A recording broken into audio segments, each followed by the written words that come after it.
Olá! Hoje vamos fazer uma análise aprofundada de um material bem específico, né? A introdução da segunda edição do livro O Par Biomagnético.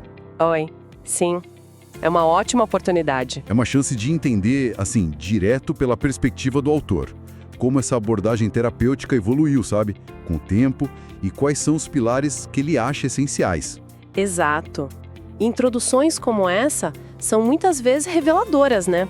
O autor aproveita ali para atualizar a visão, contextualizar melhor a obra. E reforçar a mensagem principal, imagino. Isso. Funciona quase como uma declaração de intenções e um resumo dos fundamentos que sustentam todo o trabalho dele. Certo, então nossa missão aqui é essa: extrair os argumentos centrais, acompanhar a evolução do conceito, destacar o que o autor mais valoriza sobre o biomagnetismo medicinal, tudo baseado, claro, estritamente nessa introdução. Perfeito. Bom, vamos lá então, desmembrar o que ele apresenta. Ele começa contextualizando, né? Diz que a primeira edição do livro serviu para consolidar a descoberta, mesmo, do par biomagnético. Isso. Mas ele logo aponta que teve uma evolução considerável desde então, e que isso foi impulsionado pela prática clínica diária.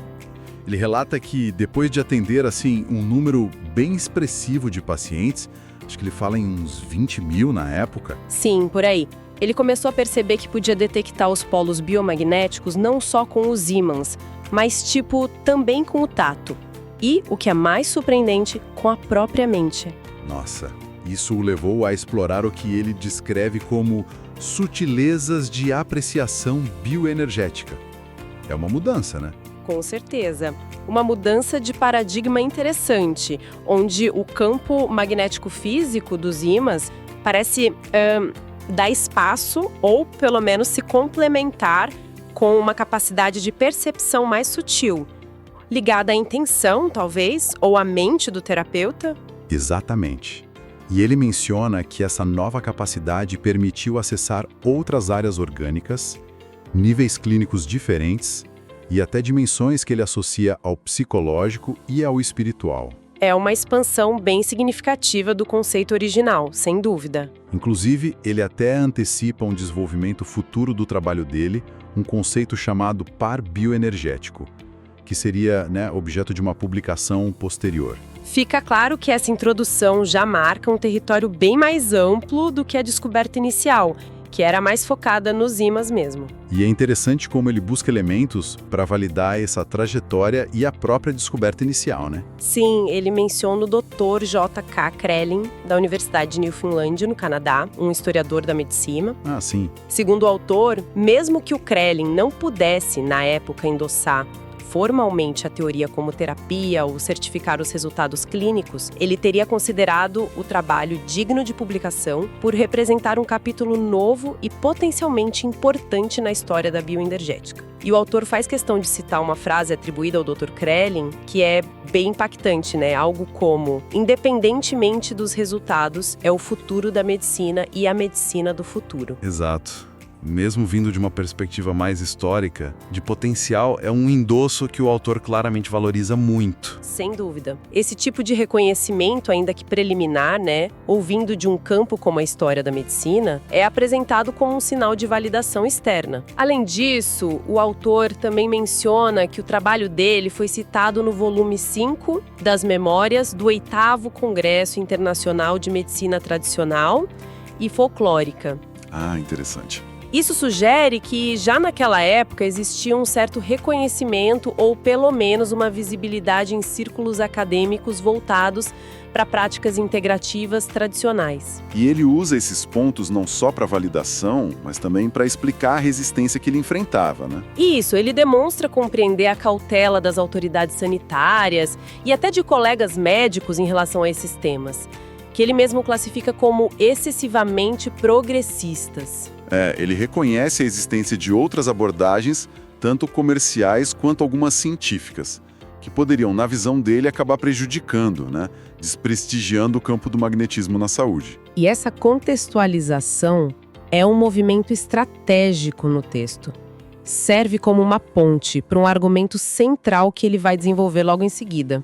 que é a necessidade de diferenciar claramente o método dele, o biomagnetismo medicinal, de outras práticas. Exatamente. Outras práticas que usam magnetismo ou que se apresentam como terapias energéticas, ele dedica uma parte considerável da introdução a isso. Sim, é verdade.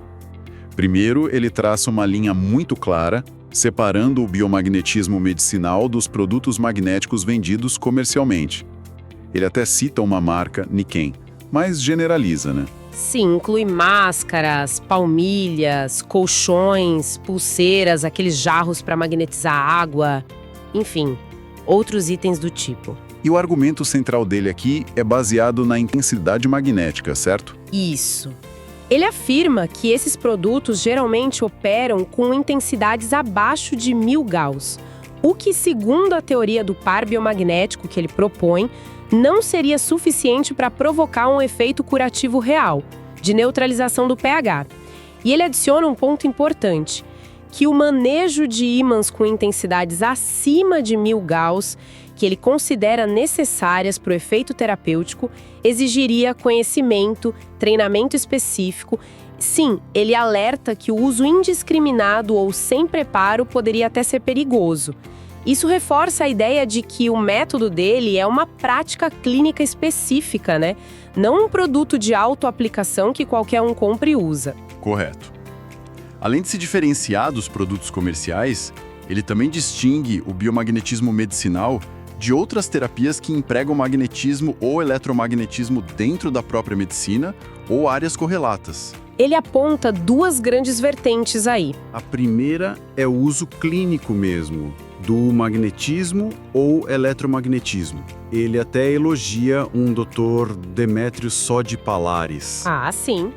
Ele descreve como um cientista ético que teria alcançado curas magistrais com suas técnicas, mas que, na visão do autor, foi incompreendido, até marginalizado. Ele também menciona outras aplicações, tipo ressonadores magnéticos, diatermias, mas essas últimas mais focadas no efeito térmico, né? Exato.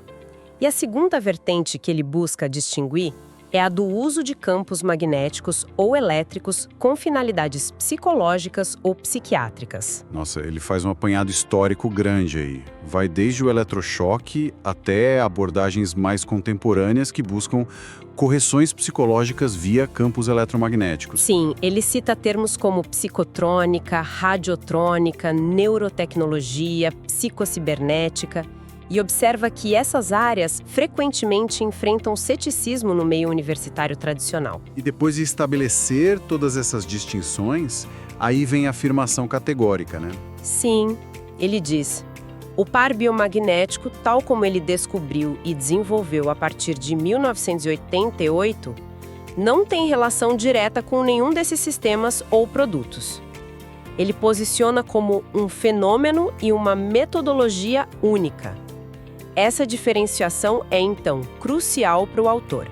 É a forma dele construir a identidade do biomagnetismo medicinal como algo singular, com bases próprias que ele considera científicas e éticas. Exatamente.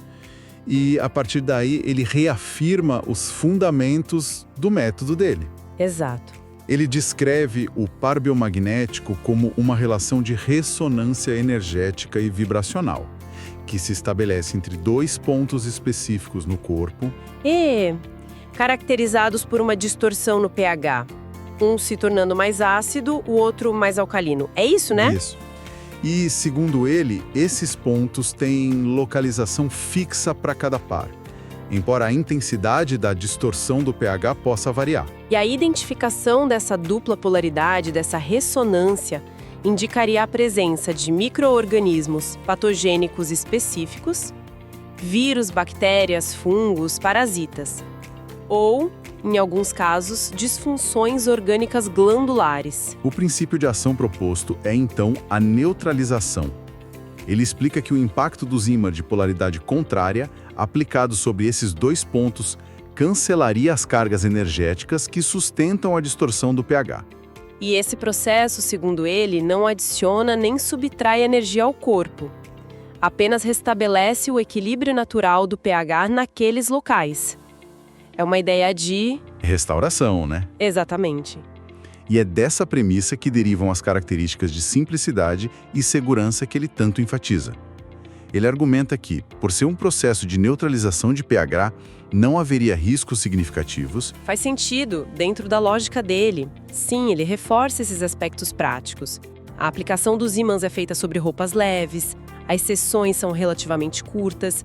Ele menciona que geralmente não são necessários mais do que 3 atendimentos para o mesmo quadro. E, crucialmente, ele afirma que o método é isento de risco de lesão ou de iatrogenia. Quer dizer, aqueles danos ou efeitos adversos causados pela própria intervenção médica.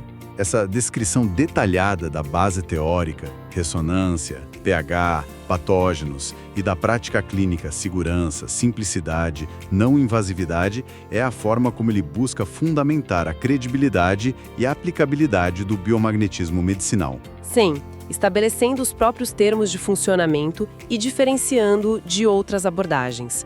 Fica bem claro esse esforço. E aqui é onde fica realmente interessante.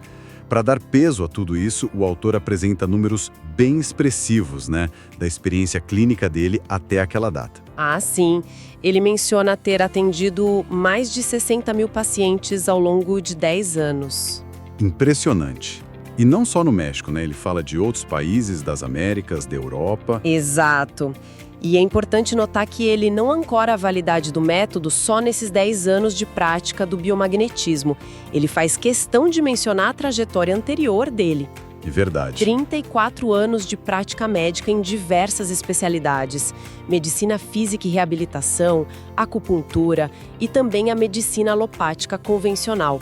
Ele usa essa longa experiência prévia como uma espécie de chancela, sabe?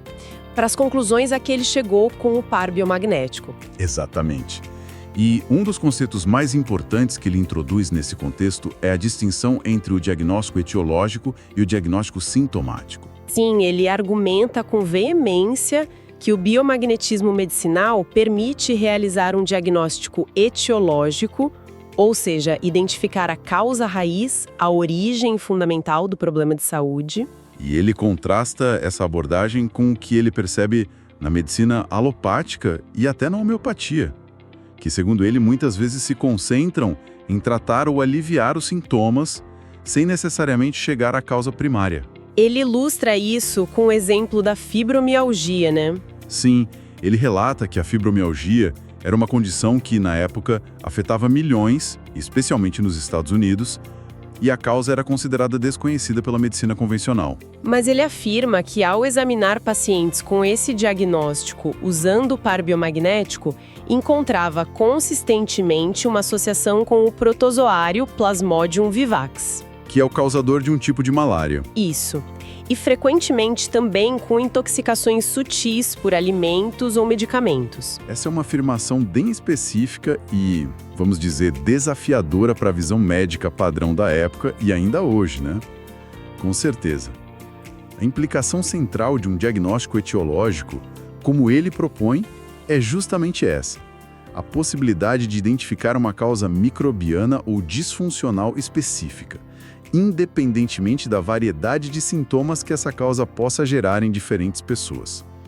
Ele reforça essa ideia quando afirma que um mesmo micro-organismo pode produzir diferentes sintomas, e um mesmo sintoma pode ser causado por diferentes micro-organismos. Por isso, na visão dele, focar só no sintoma seria insuficiente, enquanto a abordagem etiológica do biomagnetismo seria mais precisa, mais direta ao ponto. Ele leva essa crítica etiológica também para o manejo de doenças como a AIDS e a tuberculose, que eram grandes desafios de saúde pública na época. Critica o tratamento da AIDS focado só nos antivirais. Especificamente sobre a AIDS, ele apresenta uma visão etiológica bem particular, afirmando que o vírus HIV não seria o causador direto da imunodeficiência, mas sim uma bactéria específica que, segundo ele, ressoaria energeticamente com o vírus, e seria essa bactéria verdadeira responsável pelo colapso imunológico. É novamente uma perspectiva radicalmente diferente da compreensão virológica estabelecida. Sim, e é fundamental a gente reiterar que estamos relatando as afirmações e críticas presentes no texto do autor, conforme a proposta da nossa análise aqui. Claro. O ponto relevante é entender como ele utiliza esses exemplos, por mais controversos que sejam, para sustentar o argumento dele sobre a superioridade de um diagnóstico etiológico que ele acredita que o biomagnetismo oferece. Exato. E apesar dessas críticas a certas práticas, ele faz questão de afirmar que o biomagnetismo medicinal não é excludente. Verdade. Ele diz que o método pode ser associado e complementar a qualquer outro sistema médico ou terapêutico, seja alopático, homeopático, naturista, acupuntura, etc. Ele posiciona como uma ferramenta que pode somar, não necessariamente substituir. Isso sugere uma postura potencialmente integrativa, pelo menos do ponto de vista dele. Sim, e a abrangência que ele reivindica para o método é notável. Ele menciona ter identificado e classificado 154 pares biomagnéticos regulares, Além de 20 pares especiais e ainda outros pares relacionados a disfunções glandulares ou orgânicas. É bastante coisa. Com base nesse mapeamento extenso, ele chega a afirmar que o biomagnetismo medicinal permitiria compreender e abordar praticamente todas as patologias humanas. É uma afirmação forte. Isso incluiria desde infecções comuns até condições crônicas complexas, síndromes de difícil diagnóstico, até fenômenos tumorais, como o câncer. Trata-se de uma declaração de alcance terapêutico extremamente ampla. A lógica por baixo disso é que, ao identificar e neutralizar os pares biomagnéticos que representam a causa etiológica das mais diversas doenças, seria possível restaurar o equilíbrio e a saúde. Então, essa combinação de experiência clínica relatada, os 60 mil pacientes, uma teoria de base focada na etiologia, pH, micro-organismos, e alegação de vasta aplicabilidade. Isso constitui o núcleo da argumentação do autor sobre a validade e o potencial do método dele. Exatamente. Fica muito claro na introdução. Olhando para o futuro agora, na parte final da introdução, o autor demonstra um otimismo, assim, contagiante, né? Sim, ele expressa a convicção de que já naquela época estava começando uma verdadeira febre pelo biomagnetismo médico. Ele prevê que o método seria eventualmente aceito e incorporado oficialmente por instituições de saúde, tanto públicas quanto privadas. Essa perspectiva otimista é bem comum em pioneiros ou proponentes de abordagens que buscam reconhecimento, né? Reflete uma crença profunda no valor daquilo que desenvolveram ou praticam. E na capacidade transformadora que eles atribuem ao método. E ele encerra essa sessão com uma citação forte, de Martin Luther King Jr. Esse século se caracteriza não pelo que se fez, mas pelo que se deixou de fazer. Poderosa. O uso dessa frase parece funcionar como um chamado à ação, né? Talvez sugerindo que ignorar ou deixar de investigar o potencial do biomagnetismo seria uma omissão significativa por parte da comunidade médica e científica. É uma forma retórica eficaz de inserir o trabalho dele num contexto histórico maior, conferindo um senso de urgência, de responsabilidade. Conecta a visão dele sobre o futuro da medicina com a ideia de que certas ações, certas inovações não podem ser negligenciadas. E os agradecimentos finais trazem um toque mais pessoal ao texto, né? Ele reconhece a importância dos pacientes que confiaram no método, Dos amigos que o incentivaram, dos alunos que ele menciona já serem numerosos, indicando a difusão do ensino da técnica. e de forma muito especial da família dele, pela compreensão e apoio diante da dedicação intensa à medicina e a esse trabalho. Sem dúvida. Esses agradecimentos ajudam a humanizar a figura do autor e reforçam a ideia de que qualquer prática terapêutica, especialmente as que desbravam novos caminhos, depende de uma rede de apoio. E da formação de uma comunidade, né? Exato. Pacientes, colegas, alunos, família, todos contribuem para sustentar a disseminação do conhecimento e da prática. Mostra a dimensão social que está ali, inerente a esse tipo de empreendimento. Então, o que tudo isso significa?